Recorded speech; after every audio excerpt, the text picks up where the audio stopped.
السلام علیکم ورحمۃ اللہ وبرکاتہ۔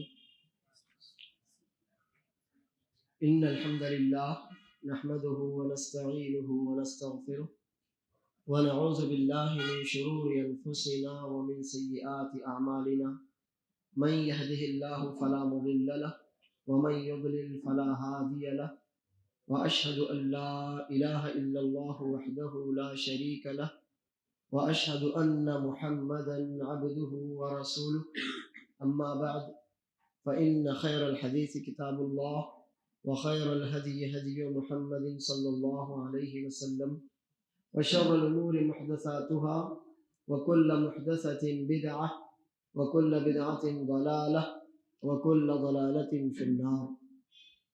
محترم حاضرین، بزرگوں، نوجوانوں، معصوم بچوں اور قابل احترام پردہ نشین ماؤں، بہنوں اور بیٹیوں، الحمدللہ اللہ کے فضل اور توفیق سے ہمارا یہ کتاب التوحید کا سلسلے وار درس جاری ہے۔ اللہ عز و جل ہم اور آپ کو توحید کو سمجھنے اور اس پر ثابت قدم رہنے کی توفیق دے۔ ہمارا جینا، ہمارا مرنا اللہ عز و جل کی مدد اور توفیق سے توحید پر ہو، ایمان پر ہو، آمین۔ حاضرین کرام، آج انشاءاللہ ہم نیا درس شروع کرنے والے ہیں۔ پچھلا جو سبق، جو چیپٹر، جو درس ہمارا تھا، اس میں ہم نے محبت کے تعلق سے کافی کچھ باتیں آپ کے سامنے رکھی تھی اور یہ بتایا تھا کہ کس طرح سے محبت بھی شرک ہو جاتی ہے۔ امید ہے وہ باتیں آپ کے ذہن میں ہوں گی۔ اگر ان میں سے کسی بات کو لے کر آپ کے ذہن میں کوئی سوال ہو یا کوئی شک ہو تو آپ پوچھ سکتے ہیں، تاکہ ہم پھر اس کے بعد آج کا نیا درس شروع کر سکیں۔ اس کے لیے تھوڑے سے ہوم ورک کی ضرورت پڑتی ہے، یعنی آپ درس میں شریک ہوں اور اس کے بعد جو کچھ آپ نے سنا آپ اسے نوٹ بھی کریں۔ بہت سی باتیں انسان بھول جاتا ہے، بعض دفعہ بہت اہم ترین بات بھول جاتے ہیں اور جو کم اہمیت والی باتیں ہوتی ہیں وہ یاد رہ جاتی ہیں، اور کئی دفعہ ہم سب کچھ بھول جاتے ہیں، تھوڑا سا خلاصہ یاد رہ جاتا ہے، اور بہت سی دفعہ ہم اس کو بھی بھول جاتے ہیں۔ تو یاد رکھنے کا سب سے اچھا طریقہ یہ ہے کہ آپ جب موجود ہو کسی بھی علمی محفل میں تو پوری توجہ، لگن اور نیک نیتی سے اس میں آپ شرکت کریں۔ آپ ان باتوں کو یا کم از کم ان پوائنٹس کو یا ان پوائنٹس کے ساتھ ان کی دلیلوں کو آپ نوٹ کریں، کیونکہ ہمارا جو بیس ہے وہ دلیل پر ہے۔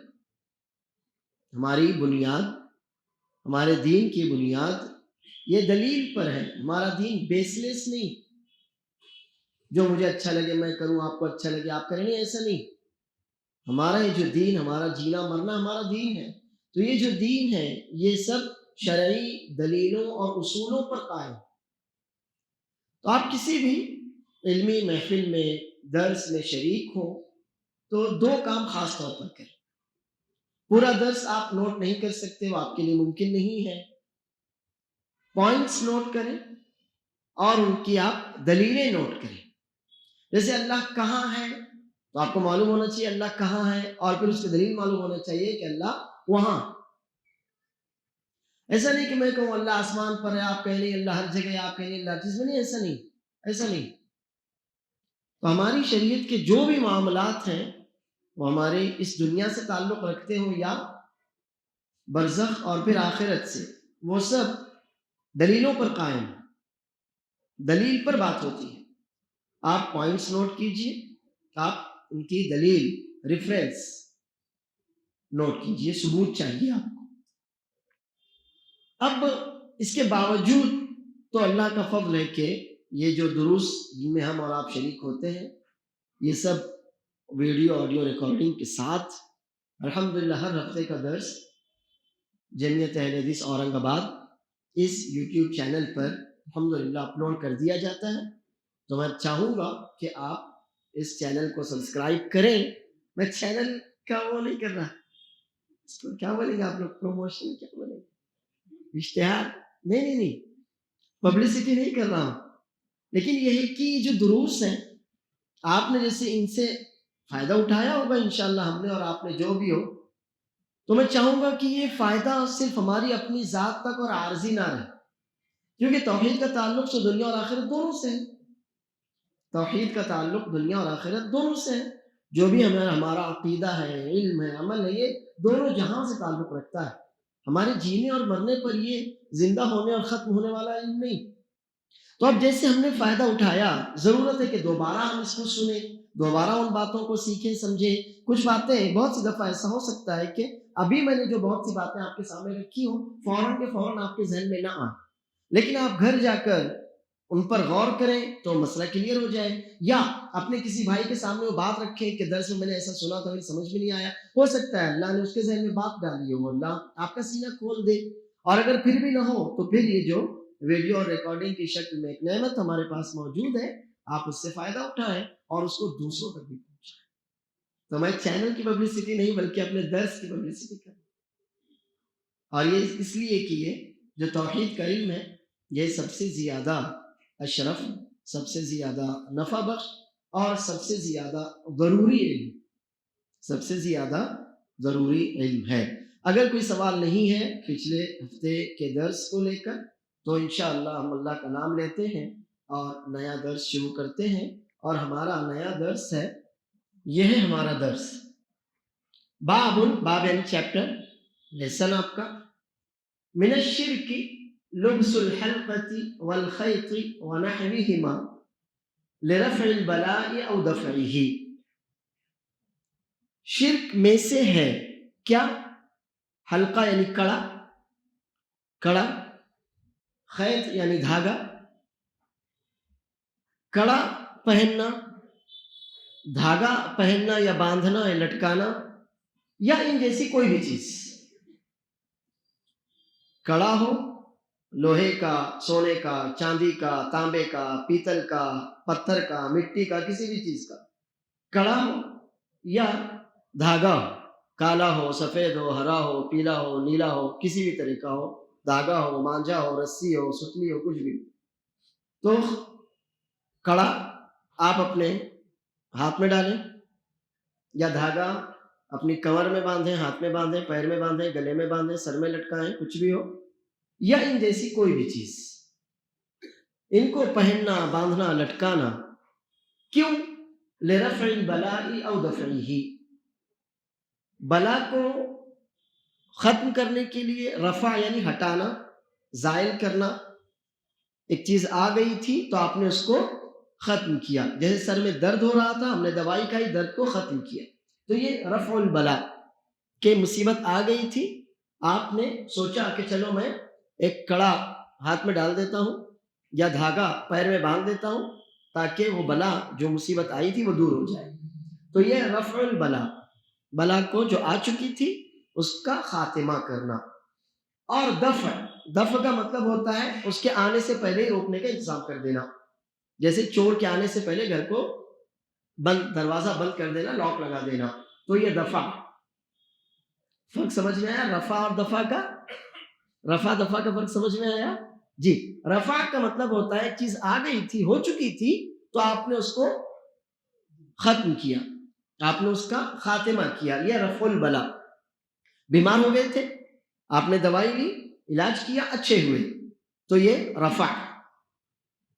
اور بیماری آنے سے پہلے ہی آپ نے پریکاشن لے لیا تاکہ آپ بیمار نہ ہو, تو یہ کیا ہے؟ یہ دفع. ٹھیک ہے. اب آپ کسی بھی بلا سے بچنے کے لیے یا بلا کو دور کرنے کے لیے, مصیبت تکلیف کو دور کرنے کے لیے, بیماری ہو, پریشانی ہو, روزگار میں نقصان ہو, جو کچھ بھی ہے, ایسی کسی بھی بلا یا مصیبت, جسمانی ہو, ذہنی ہو, مالی ہو, دنیاوی ہو, کچھ بھی ہو, اس کو دور کرنے کے لیے یا اس سے بچاؤ کے لیے کوئی آدمی اگر کڑا پہنتا ہے یا دھاگا باندھتا ہے, پہنتا ہے, یا ان جیسی کوئی بھی چیز, تو اس کا یہ کام من الشرک, شرک میں سے ہے, یعنی ایک شرکیہ کام. اس سے یہ معلوم ہوتا ہے کہ شرک کی کئی قسمیں ہیں. اس سے یہ معلوم ہوتا ہے کہ شرک کی کئی قسمیں ہیں. انہی قسموں میں سے ایک قسم یہ بھی ہے. شرک کی بہت سی قسمیں ہیں اور انہی قسموں میں سے ایک قسم یہ بھی ہے. اب سوال یہ اٹھتا ہے کہ ایسا کیوں ہے؟ اگر میں آپ سے کہوں کوئی بیمار ہو جائے تو اسے علاج روحانی اور جسمانی کروانا چاہیے یا نہیں؟ کرنا چاہیے نا. یعنی اگر اللہ بچائے کسی آدمی کو بخار تو کیا کہیں گے آپ اس کو؟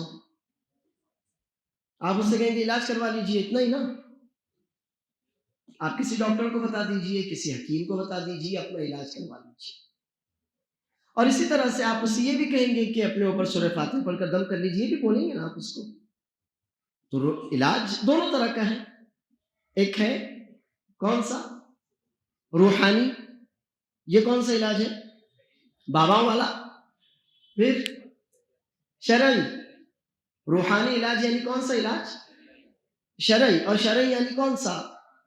جو اللہ نے بتایا نا. کیونکہ بیماری دینے والا اللہ ہے تو شفا دینے والا کون ہے؟ انسان کس چیز سے بیمار ہوگا اور کس چیز سے اچھا ہوگا معلوم کس کو ہے؟ اللہ کو. آپ بیمار ہوئے تو شفا اللہ کے ہاتھ میں ہے، تو شفا دینے والا اللہ ہے، وہ بتائے گا نا کس چیز سے شفا دوں گا. کون بتائے گا کس چیز سے شفا ملے گی؟ میں؟ آپ؟ کون بتائے گا؟ اللہ بتائے گا. اب ہمارے پاس روحانی علاج موجود ہے یا موجود نہیں ہے؟ کہاں ہے؟ یا تو قرآن کریم ہے اور یا تو پھر نبی صلی اللہ علیہ وسلم کی سنت. یہی ہے نا ہمارے پاس.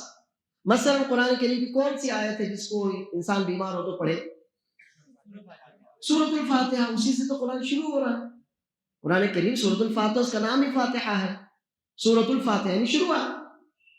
جس سورت سے قرآن کریم شروع ہو رہا ہے وہ دعا ہے اور وہ رقیہ ہے، روحانی علاج ہے. اس میں اللہ عز و جل بتائے گا کہ ہاں آپ یہ علاج کیجیے تو آپ کو شفا ملے گی، یا پھر رسول اللہ صلی اللہ علیہ وسلم بتائیں گے کہ ہاں آپ یہ دعا پڑھیے، یہ علاج کیجیے تو آپ کو شفا ملے گی. یہ ہے شرعی، روحانی. اچھا، اور دوسری کون سی قسم ہے علاج کی؟ نہیں، ایک تو روحانی ہے اور ایک جسمانی ہے، میڈیسن. تو یہ کون بتائے گا؟ ڈاکٹر بتائے گا.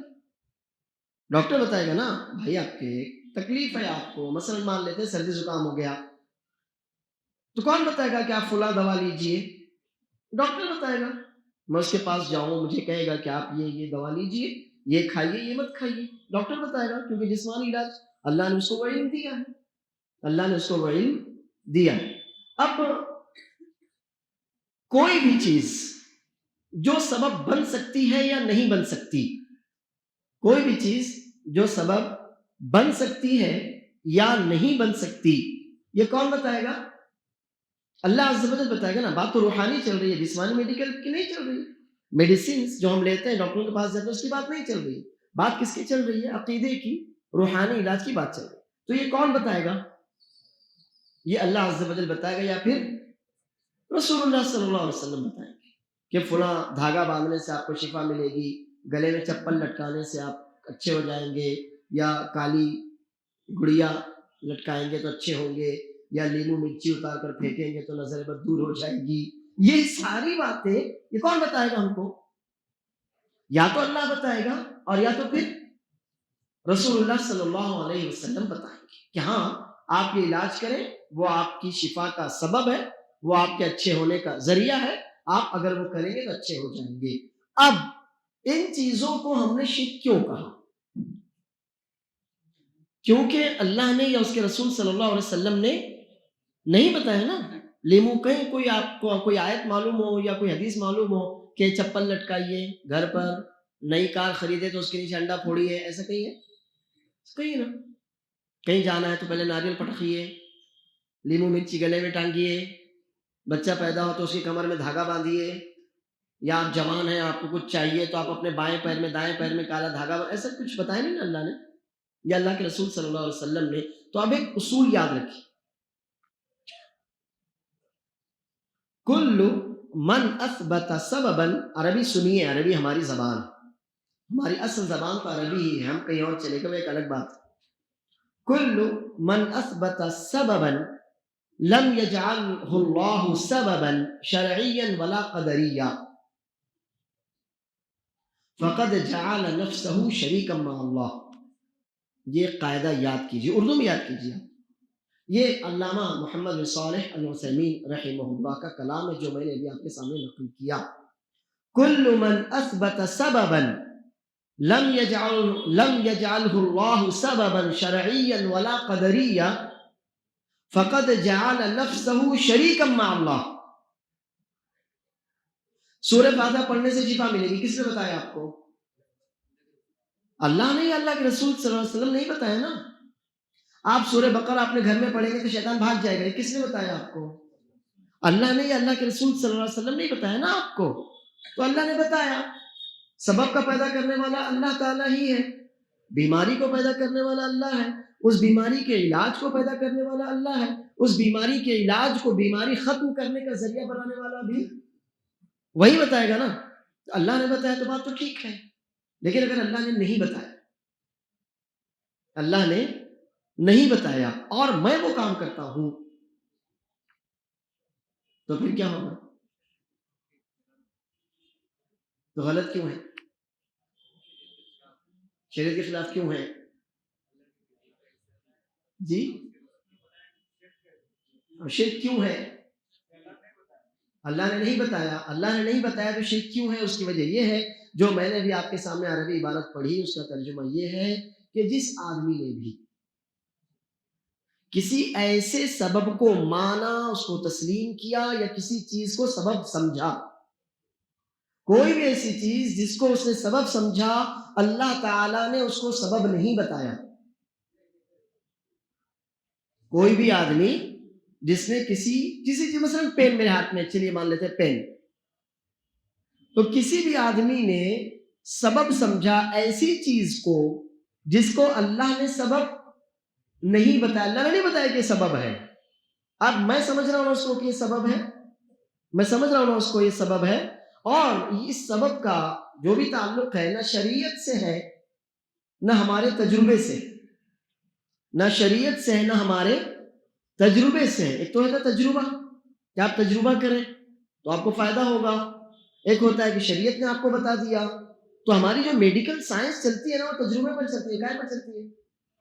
میڈیکل سائنس یا وحی الہی پر تھوڑی چلتی ہے. کائے پر چلتی ہے؟ تجربوں پر. تو کوئی بھی آدمی ایسی چیز کو سبب بتائے جسے اللہ نے سبب نہیں بتایا، اللہ نے نہیں بتایا کہ یہ سبب ہے، چاہے وہ شرعی طور پر ہو یا تجرباتی طور پر ہو، ٹھیک ہے، تو اس نے کیا کیا معلوم ہے آپ کو؟ فقد جعل نفسه شریکا مع اللہ. تو اس نے اپنے آپ کو اللہ کا شریک بنایا. شرک نہیں کیا اس نے، وہ تو چھوٹی چیز تھی. شرک چھوٹی چیز نہیں ہے، اس کے مقابلے میں کیا ہوگا اس کا ترجمہ؟ فقد جعل نفسه شریکا مع اللہ. اس نے اپنے آپ کو اللہ کے ساتھ شریک بنایا. اب یہاں وہ شرک نہیں کر رہا ہے بلکہ شرک سے بھی اوپر جا رہا ہے. کیا کیا اس نے؟ اس نے کیا کیا؟ جو کام اللہ کا تھا وہ اس نے کیا نا. کسی بیماری کو اتارنا، اس بیماری کے علاج کا ذریعہ بنانا، آپ کو بتانا، یہ کس کا کام ہے؟ اللہ کا. اب اللہ نے تو نہیں بتایا تھا نا کہ یہ بھی ذریعہ ہے، تو اس نے بتایا نا کہ بھائی یہ ذریعہ ہے، یہ کرو تم. تو اس نے خود اپنے آپ کو کس کے مقابلے میں کھڑا کیا؟ سمجھ میں آئی میری بات؟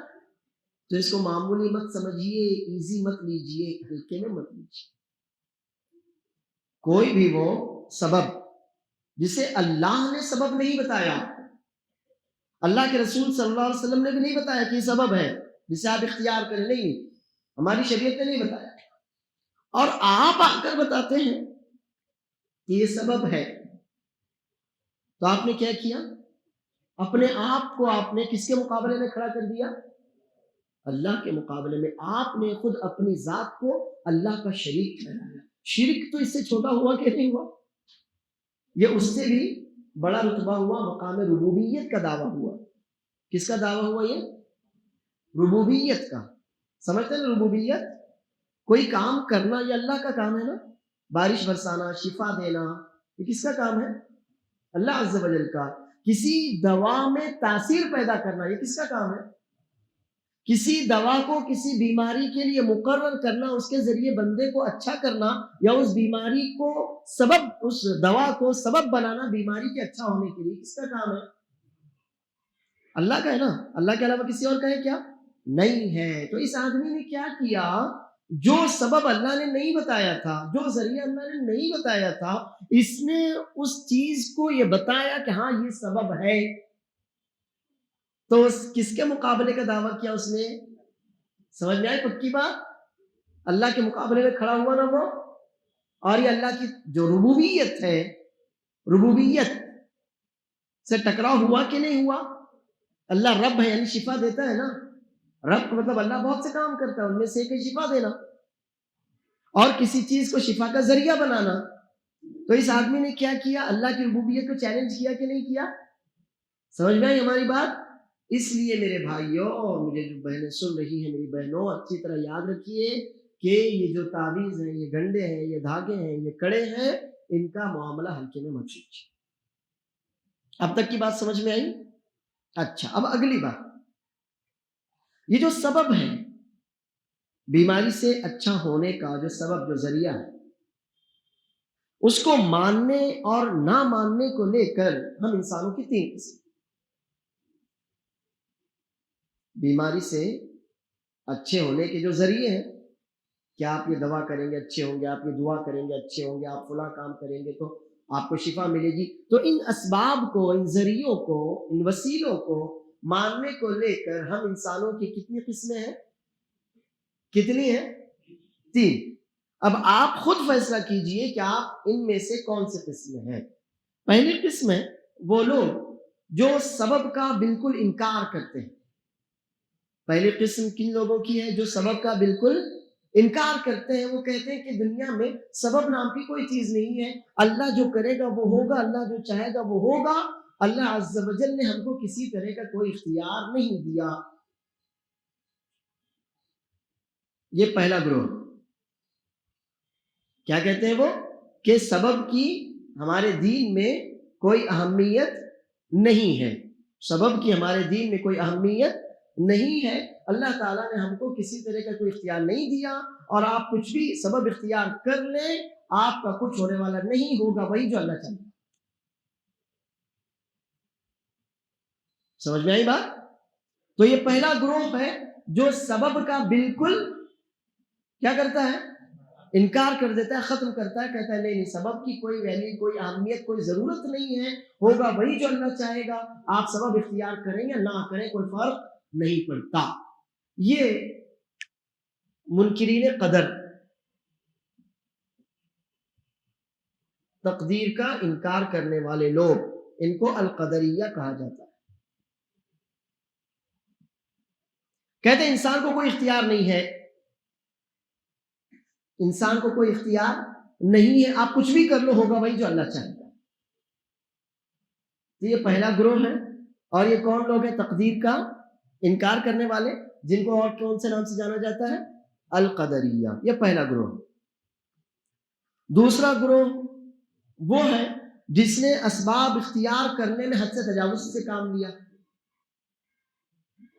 دوسرا گروہ وہ ہے جس نے اسباب اختیار کیے تو تجاوز کیا، ایک حد، ایک باؤنڈری تھی، اس سے پار نکل گئے، غلو کیا، زیادتی کی، اور بہت سی ایسی چیزوں کو سبب بنا لیا جنہیں اللہ نے یا اس کے رسول صلی اللہ علیہ وسلم نے سبب نہیں بتایا.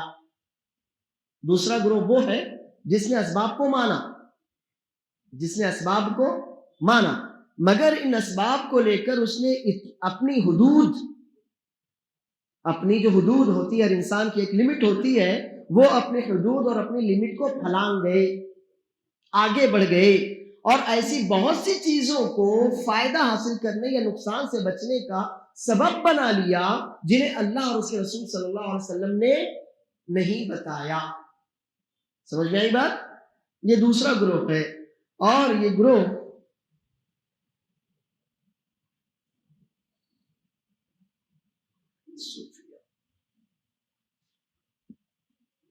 صوفیہ کا گروہ کہلایا. جس کو آسان سے الفاظ میں آپ لوگ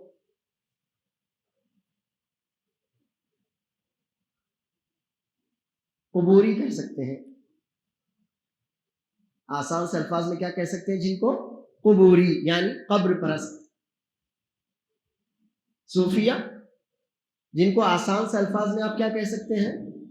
قبوری، قبر پرست. یہ دوسرا گروہ ہے کہ اسباب ہیں لیکن انہوں نے اسباب کو بنانے میں، ماننے میں، استعمال کرنے میں، اختیار کرنے میں اتنا غلو کیا کہ بہت سے وہ اسباب اپنی طرف سے ایجاد کر لیے جو اللہ اور اس کے رسول صلی اللہ علیہ وسلم نے نہیں بتائے تھے. یہ قبر پرست. تیسرا گروہ وہ ہے کہ جس نے ان اسباب کو مانا، جس نے ان اسباب کو مانا جو اللہ تعالیٰ نے یا اللہ کے رسول صلی اللہ علیہ وسلم نے بتائے. ان اسباب میں اللہ نے تاثیر رکھی، ان کی تاثیر کو مانا، مگر اس تاثیر کو اللہ کے حوالے کیا.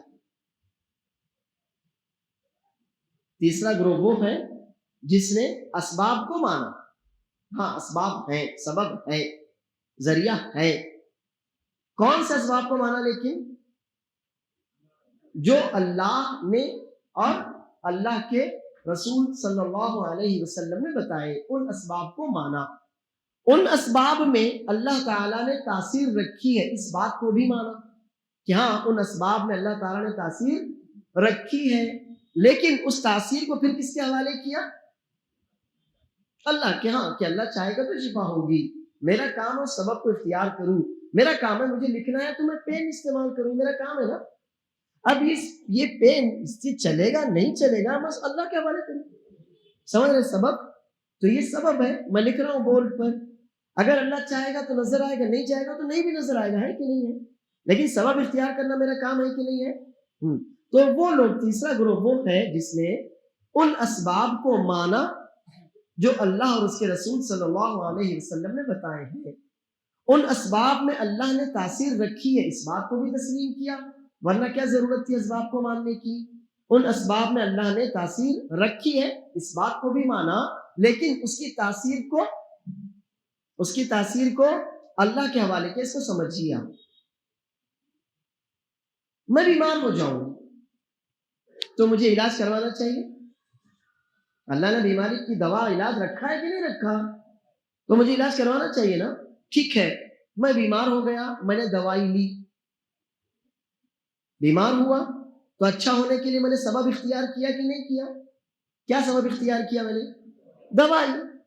میں نے وہ دوائی لی، میں نے علاج کیا، لیکن کیا ضروری ہے دوا لینے سے میں اچھا ہو جاؤں گا؟ اس دوا میں تاثیر تو ہے، تاثیر ہے نا، لیکن کیا ضروری ہے وہ مجھ پر اثر انداز ہو؟ نہیں. تو میں نے اس کی تاثیر کو کس کے حوالے کیا؟ اللہ کے حوالے کیا. یہ تیسرا گروہ ہے. اب آپ کو فیصلہ کرنا ہے کہ آپ ان تینوں میں سے کون سے گروہ سے تعلق رکھتے ہیں. آپ ان تینوں میں سے کون سے گروہ سے تعلق رکھتے ہیں؟ تو کیا کوئی بتائے گا وہ کس گروہ سے تعلق رکھتا ہے؟ تیسرے گروہ سے. دوسرے میں کیا تکلیف ہے آپ کو؟ جی تکلیف ہی تکلیف ہے نا. سمجھ میں آئی بات؟ تو یہ تین گروہ ہیں جن میں سے اہل السنہ والجماعہ تیسرے گروہ والے ہیں، اور اللہ عز و جل سے ہم امید رکھتے ہیں، دعا کرتے ہیں کہ ہم بھی ان میں شامل ہوں. ہمارے بس کی بات نہیں ہے. ہم اللہ سے کیا کر سکتے ہیں؟ دعا کر سکتے ہیں، اور دعا کرنے کے بعد اللہ عز و جل سے امید رکھ سکتے ہیں کہ اللہ تو ہم کو ان لوگوں میں شامل کر دے. آپ نے اللہ سے دعا کی، اللہ آپ کو ناراض نہیں کرے گا. آپ نے اللہ سے دعا کی، اللہ تعالیٰ آپ کی دعا کو رائے گا نہیں جانے دے گا. تو یہ تین گروہ. یہاں تک بات سمجھ میں آ گئی؟ آگے بڑھیں. ٹھیک ہے، آگے بڑھتے ہیں. اگلا مسئلہ ہے ہمارے سامنے، اور وہ ہے کہ کون سی چیز سبب بنے گی اور کون سی چیز سبب نہیں بنے گی. اس کو جاننے کے دو طریقے ہیں. کون سی چیز سبب بنے گی اور کون سی چیز سبب نہیں بنے گی، اس کو جاننے کے کتنے راستے ہمارے سامنے؟ دو. اس کو جاننے کے دو ذریعے ہمارے سامنے. نمبر 1، شریعت.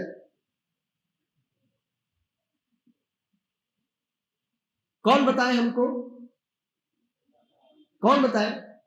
اللہ بتائے یا پھر کون بتائے؟ رسول اللہ صلی اللہ علیہ وسلم بتائیں.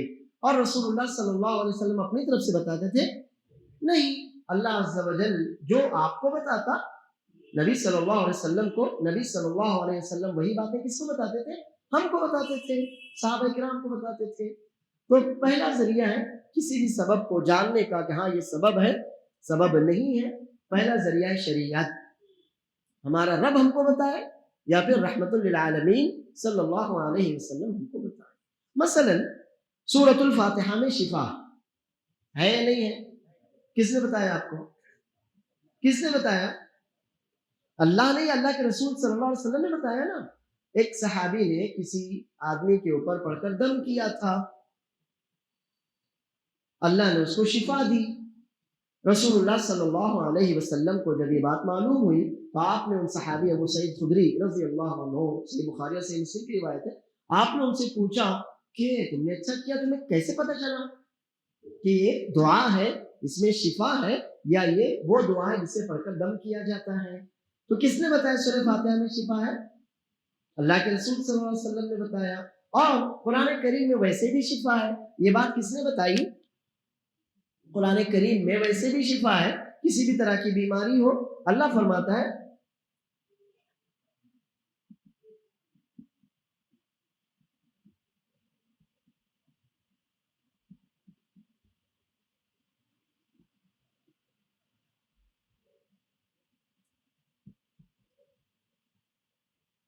وَنُنَزِّلُ مِنَ الْقُرْآنِ مَا هُوَ شفا. قرآن کریم میں ہم جو آیتیں نازل کرتے ہیں ان میں کیا ہے؟ شفا ہے. 15واں پارہ سورہ بنی اسرائیل، سورہ اسراء کی آیت ہے. تو کس نے بتایا قرآن کریم میں شفا ہے، اس کی آیتوں میں شفا ہے؟ اللہ نے خود بتایا نا. ٹھیک ہے. شہد میں شفا ہے، کس نے بتایا؟ کس نے بتایا؟ اللہ نے بتایا. کہاں بتایا؟ جی قرآن میں بتایا نا. کیا ہے؟ کون سی آیت ہے وہ؟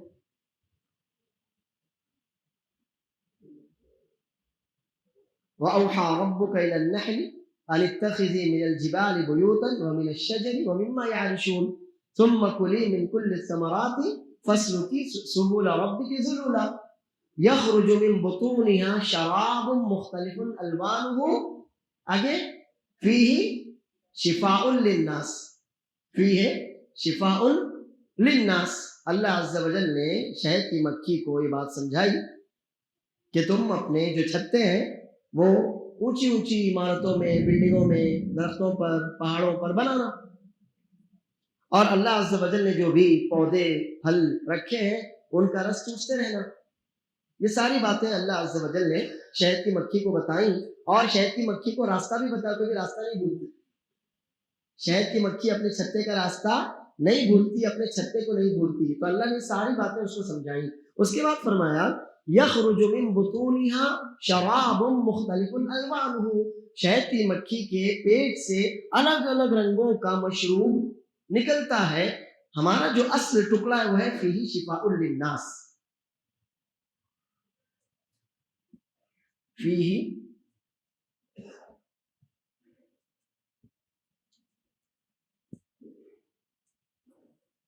فیہ شفاء للناس.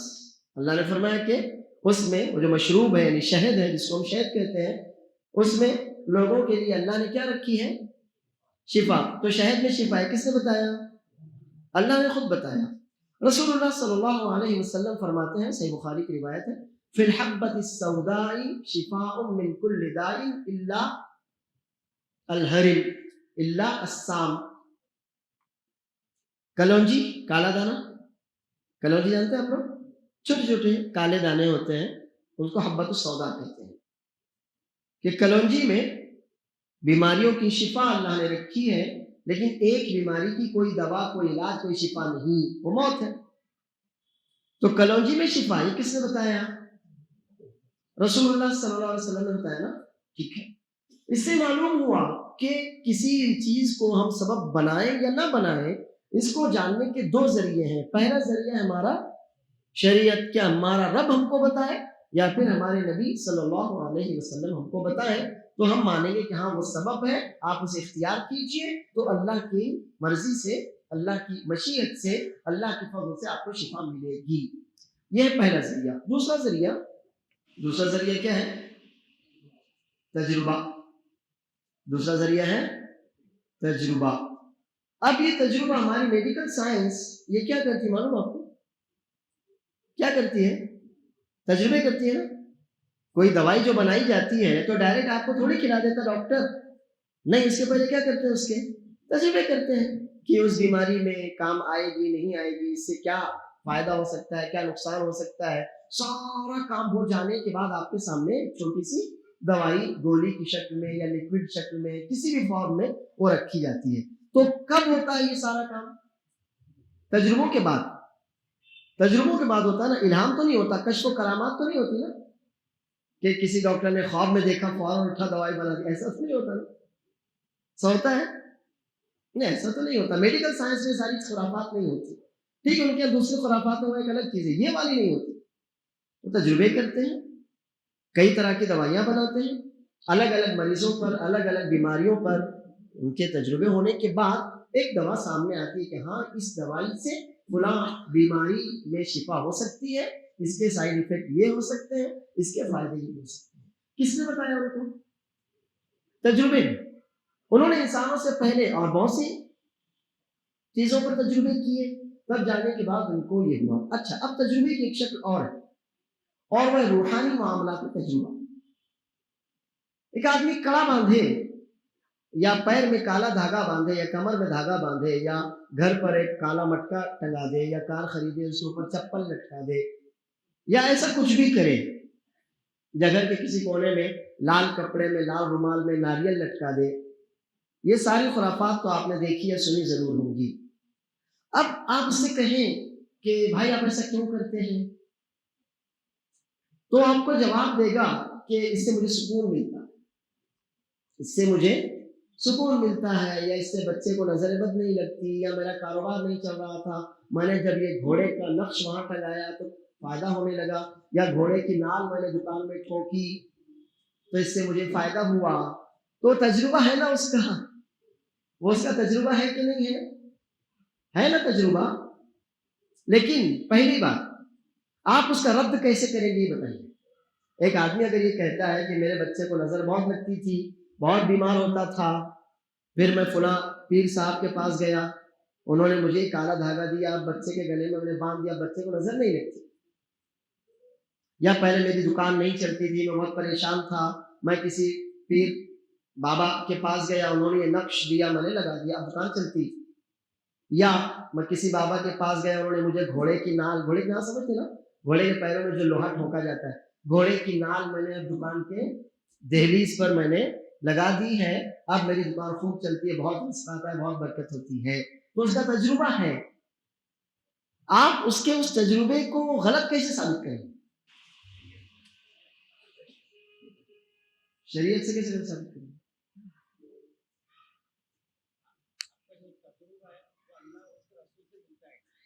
جی جی، ماشاء اللہ، بات آپ کی قریب قریب ہے، اللہ برکت دے۔ جی آپ بولیے۔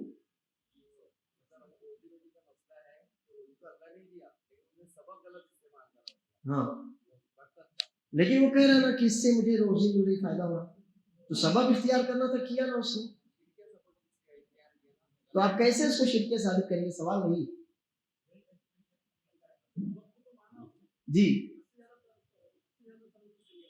تجاوز کیا تو کیسے کہیں گے کہ آپ کو کہے گا نہیں میں تو حد میں ہوں، میں نے کیا نا، میں تو اپنی حد میں ہوں، حد سے بڑا نہیں۔ جی، اللہ آپ لوگوں کو برکت دے۔ میں نے آپ سے شروع میں ہی کہا کہ ہر بات ہمارے ذہن میں ہمیشہ نہیں رہتی۔ میں نے آپ کو علامہ محمد بن صالح العثیمین رحمہ اللہ کا ایک جملہ عربی میں سنایا تھا، اس کا ترجمہ بھی آپ کے سامنے رکھا تھا۔ من اثبت سببا لم يجعله اللہ سببا شرعیا ولا قدریا فقد جعل نفسه شریکا مع اللہ۔ جس نے بھی کسی بھی چیز کو سبب سمجھا سبب مانا، سبب سمجھ کر اختیار کیا، اور وہ چیز کیسی تھی کہ اللہ نے اس کو سبب نہیں بنایا، نہ شرعی طور پر اور نہ ہی کائنات میں جو معاملات چلتے ہیں تجربے والے اس طور پر، کسی بھی طور پر اللہ نے اس چیز کو سبب نہیں بنایا تھا۔ پھر اس بندے نے اس چیز کو جو سبب مانا، فقد جعل نفسه شریکا مع اللہ، تو اس نے اپنے آپ کو کیا کیا؟ میری طرف دیکھیے آپ، میں بات کر رہا ہوں، فقد جعل نفسه شریکا مع اللہ، تو اس نے کیا کیا؟ اپنے آپ کو اللہ کے ساتھ شریک بنا دیا، برابر۔ اور یہ شرکت توحید ربوبیت میں ہے، یہ شرکت کون سی توحید میں ہے؟ ربوبیت میں، کیونکہ بیمار کرنا، کسی بیماری کا علاج اتارنا، پھر اس علاج کو کارگر مؤثر بنانا، اس بیمار کو اچھا کرنا، یہ کس کا کام ہے؟ یہ اللہ کا کام ہے، تو یہ ربوبیت ہوئی، یہ اللہ کا کام ہے نا، یہ ربوبیت ہوئی۔ تو اس آدمی نے کیا کیا؟ ربوبیت میں اپنے آپ کو اللہ کا شریک ٹھہرا دیا، کہ ایک سبب جو اللہ نے بتایا اور دوسرا سبب جو لا الہ الا اللہ، جو میں بتا رہا ہوں۔ اب کیا کہیں ایسا ہوا ہے کہ رسول اللہ صلی اللہ علیہ وسلم نے یا صحابہ کرام نے کسی بھی تکلیف کو دور کرنے کے لیے یا کوئی فائدہ حاصل کرنے کے لیے لیمو مرچی باندھی ہو، کالی گڑیا لٹکائی ہو، یا بچے کے اوپر سے گھما کر کچھ پھینکا ہو، یا انڈے پھوڑے ہوں، لال رومال میں ناریل باندھا ہو، گھر کی دہلیز میں کیل ٹھوکی ہو، دکان پر کوئی نقشہ، کوئی پنجہ، کوئی ہاتھی، کوئی گھوڑا لگایا ہو، یا لوح قرآنی کوئی لٹکائی ہو، کمر میں کالا دھاگا باندھا ہو، بازو پر کالا دھاگا، نام بھی دے رکھا ہے اس کا امام ضامن، وہ سب باندھا ہو، بائیں یا دائیں پیر میں کالا دھاگا باندھا، ایسا کہیں ہوا؟ کہیں بھی نہیں ہوا۔ رسول اللہ صلی اللہ علیہ وسلم خود بیمار ہوئے، نبی صلی اللہ علیہ وسلم کے افراد خانہ، گھر والے، آپ کی بیویاں، آپ کے بچے بیمار ہوئے، رسول اللہ صلی اللہ علیہ وسلم کی موجودگی میں صحابہ کرام رضی اللہ عنہم اجمعین بیمار ہوئے، لیکن کیا رسول اللہ صلی اللہ علیہ وسلم نے ان سارے کاموں میں سے جو میں نے ابھی آپ کے سامنے گنوائے ہیں کوئی ایک بھی کام کیا؟ کیا کوئی ایک بھی کام نہیں کیا؟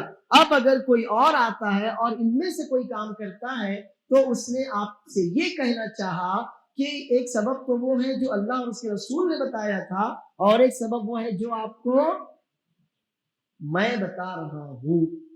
یہاں تک بات سمجھ میں آ گئی؟ کلیئر ہے؟ کوئی پوائنٹ ایسا ہے جو آپ کی سمجھ میں نہ آیا یہاں تک؟ اس لیے کہ میں چاہتا ہوں یہ جو تعویذ گنڈے والا مسئلہ ہے پوری طرح سے کلیئر ہو جائے اور آپ کے ذہن میں یہ بات بیٹھ جائے کہ یہ شرک کیوں ہے۔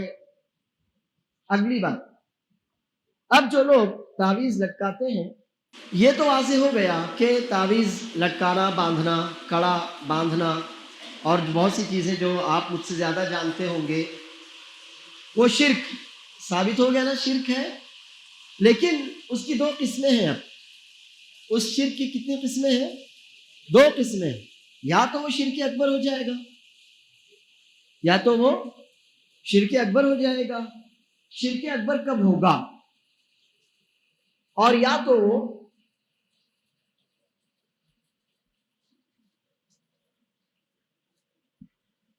شرک اصغر ہوگا، یا تو وہ شرک اکبر ہوگا۔ اور آپ اچھی طرح جان چکے ہیں کہ شرک اکبر وہ شرک ہے جو انسان کو اسلام سے نکال باہر کرتا ہے۔ شرک اکبر وہ شرک ہے جو انسان کو اسلام سے کیا کرتا ہے؟ نکال باہر کرتا ہے۔ اور اللہ بچائے اگر کسی کی موت، اللہ محفوظ رکھے، اسی پر ہو جائے تو اس کا ٹھکانہ جہنم ہے، نسأل اللہ العافیہ۔ یہ بات آپ کے ذہنوں میں محفوظ ہے؟ شرک اکبر اور شرک اصغر، چھوٹا شرک، جیسے ریاکاری، جیسے کہ ریاکاری کے شرک اصغر کرنے والے کو ہم مشرک نہیں بولیں گے، ہاں اس نے جو عمل کیا اس کا وہ عمل برباد، مگر شرک اصغر کرنے والا ہمارے دین سے، اسلام سے خارج ہوگا کیا؟ نہیں ہوگا، نہیں ہوگا۔ ہاں اس کا وہ عمل خراب ہے مگر وہ مشرک نہیں ہوا، ہم اس کو مشرک نہیں بولیں گے اور وہ دین سے خارج نہیں ہوگا۔ واللہ اعلم۔ یہ باتیں واضح آپ کے دماغ میں؟ اب جو آدمی تعویذ گنڈے لٹکاتا ہے وہ یا تو شرک اکبر کرتا ہے اور یا تو شرک اصغر کرتا ہے۔ یہ تعویذ دینے والوں کی بات نہیں ہو رہی، ہاں وہ تو معاملہ ہو گیا، تو میں سمجھا چکا آپ کو کہ وہ اپنے آپ کو کس کے مقابلے میں کھڑا کر رہا ہے، تو اللہ، اس کا تو معاملہ ہی ختم ہے۔ یا ہمارے اور آپ کے جیسے شریف بھولے والے لوگوں کا معاملہ ہے جن کو کچھ نہیں سمجھتا۔ تو ہم اللہ محفوظ رکھے اگر یہ لٹکاتے ہیں تعویذ گنڈے کڑے دھاگے، تو یا تو وہ شرک اکبر ہے اور یا تو شرک اصغر ہے۔ شرک اکبر ہے تو کیوں ہے، کون بتائے گا؟ اچھا، اللہ کی عبادت میں شرک کیا، اور کون بتائے گا؟ ایک دم واضح بتائیے، اللہ برکت دے۔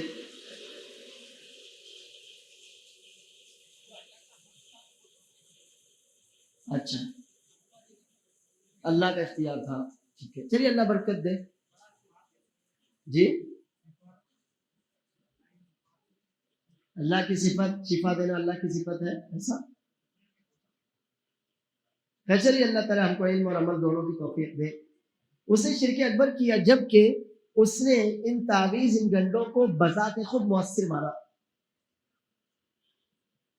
اگر کوئی آدمی تعویذ گنڈے لٹکاتا ہے اور یہ عقیدہ رکھتا ہے کہ اسی سے شفا ملتی ہے، اسی سے شفا ملتی ہے، اسی سے مصیبت ٹلتی ہے، تو اس نے شرک اکبر کی۔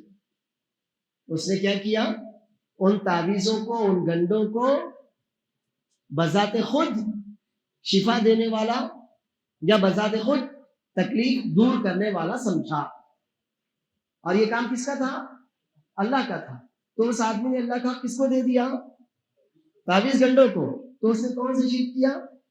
شرک اکبر۔ پھر سے سمجھیے، جو آدمی تعویذ گنڈے باندھتا ہے، لٹکاتا ہے، یہ عقیدہ رکھتا ہے کہ ان تعویذوں میں، ان گنڈوں میں بذات خود سے بیماری دور کرنے کی یا تکلیف دور کرنے کی یا رزق لانے کی کوئی صفت ہے، یہ بذات خود مؤثر ہوتے ہیں، تو اس نے شرک اکبر کیا۔ کیونکہ کسی بھی چیز کی تاثیر کو مؤثر بنانا، کارگر بنانا، یہ کس کا کام ہے؟ اللہ کا۔ دوا میں تاثیر ہوتی ہے نا، لیکن وہ تاثیر آپ کے کام ضروری نہیں کہ آپ کا کام کر دے، وہ کام کب کرے گی؟ جب اللہ کی اجازت ہوگی تو وہ کام کرے گی، اجازت نہیں ہوگی تو نہیں کرے گی۔ ایک ہی طرح کے دو مریض ہوں، ایک آدمی دوا سے اچھا ہو جاتا ہے، یعنی اللہ اس کو اچھا کرتا ہے، اور دوسرے کو سیم دوا سیم ڈوز دی جائے تو بھی اچھا نہیں ہوتا، ایسا کیوں ہوا؟ کیا دوا میں تاثیر نہیں تھی؟ دوا میں تاثیر تھی، پھر وہ اچھا ہوا، وہ اچھا کیوں نہیں ہوا؟ مائک بھی آف۔